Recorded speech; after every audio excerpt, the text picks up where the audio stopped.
ಶ್ರೀಮಂತನ ಕಟ್ಕೊಂಡು ನನಗೇನಾಗಬೇಕಾಗಿ ನಮ್ಗೆ ಓಟ್ ಹಾಕಿರೋರು ಬಡವರು.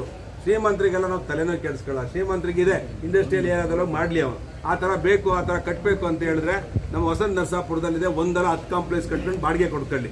ಆದರೆ ಇಲ್ಲಿ ಸೆಂಟರ್ ಆಫ್ ದಿ ಸಿಟಿಲಿ ಬಂದು ನಮ್ಮ ತರಕಾರಿ ತರಕ್ಕೆ ನಾವು ಅಂತಸ್ತಳ್ಳಿಗೆ ಹೋಗೋಕ್ಕಾಗುತ್ತೆ? 6 ಕಿಲೋಮೀಟರ್ ಇಲ್ಲಿ ಇರೋಂಥವ್ರು ನೀವೆಲ್ಲ ಮಾಧ್ಯಮದವ್ರು ಇಲ್ಲೇ ತಾನೇ ಇರೋದಪ್ಪ. ಇವಾಗ ಅಂತಸ್ತಳ್ಳಿಗೆ ಹೋಗಿ ಮಾರ್ಕೆಟಲ್ಲಿ ಹೂವು ಮತ್ತು ಹಣ್ಣು ತರಕ್ಕಾಗುತ್ತಾ? ಎಮರ್ಜೆನ್ಸಿಗೆ ಇಲ್ಲಿ ಜನ ಈಸಿಯಾಗಿ ವಾಕ್ ಮಾಡ್ಕೊಂಡು ತರಕಾರಿ ತೊಗೊಂಡು ಹೋಗ್ತಿದ್ರು. ಆ ತರಕಾರಿ ಮಾರ್ಕೆಟ್ನೇ ಕ್ಲೋಸ್ ಮಾಡಿ ಯಾವ ಕೈಗಾರಿಕೋದ್ಯಮನ ಕೊಡುವಂತ ನಾವು ಸಂಪೂರ್ಣವಾಗಿ ಪಬ್ಲಿಕ್ ಇಂಟ್ರೆಸ್ಟ್ ಇಂದ ನಾವು ವಿರೋಧ ಮಾಡ್ತೀವಿ. ನಾವು ಯಾವುದೇ ಕಾರಣಕ್ಕೂ ಅಷ್ಟು ಸುಲಭವಾಗಿ ನಾವು ಬಿಡಲ್ಲ. ಫಸ್ಟ್ ಬಡವರಿಗೆ 350 ಅಂಗಡಿ ಫ್ರೀ ಕೊಟ್ರೆ ಅದಕ್ಕೊಂದು ಕಾನ್ಸೆಪ್ಟ್ ಇಟ್ಕೊಂಡಿದೀವಿ ನಾವು. ಓಕೆ, ಕಾಮಗಾರಿ ಮಾಡಕ್ ಬಿಡಲ್ಲ. ಕಾಮಗಾರಿ ಖಂಡಿತ ಬಿಡಲ್ಲ. ಸರ್ಕಾರ ಅವ್ರದ ಅಭಿಪ್ರಾಯನ ಹೇಳಿದ್ದಾರೆ. ಆದ್ರೆ ನಾವು ಪಬ್ಲಿಕ್ ಒಪಿನಿಯನ್ ಮತ್ತೆ ಜ್ಯೋತಿ ಗಣೇಶ್ ಅವರು ನಮ್ಮ ಅಭಿಪ್ರಾಯ ಅಲ್ಲಿ ಬೇಡ, ಈಗಿರೋದನ್ನೇ ಹಾಗೆ ಉಳಿಸ್ಕೋಬೇಕು ಅನ್ನೋದು ನಮ್ದು ಹೋರಾಟ.